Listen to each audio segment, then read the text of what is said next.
Bu məsələdə və bu tip məsələlərdə dayaq görürsüz verilməyib. Dayağı istədiyin yerə qoy metodundan istifadə edirik.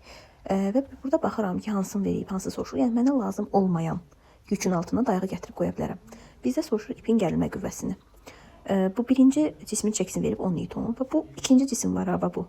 Bunun fikir verirsinizsə, yəni o nə mənə soruşulmur, nə onun belə deyim də çəkisi verilməyib. Deməli mən bu ikinci cisimdən istifadə etməyəcəm. Dayağı gətirib qoyuram. Ən yaxşısı bura. Düzdür, bu T gəlmə bax burada qoya bilərik dayağı, amma T gəlməni şərtdə soruşur.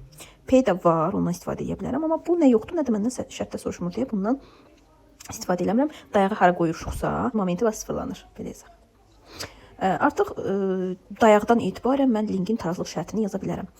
Və bunun, bu cismin dayaqdan olan qolu neçə damada, deməli 10 vurulsun, dayaqdan olan qol 4-dür, bərabərdir. Gəlmənin də dayaqdan olan qolu 1 damada, onda yazırıq T gəlmə vurulsun 1. Buradan da T gəlməni tapırıq 40 Newton.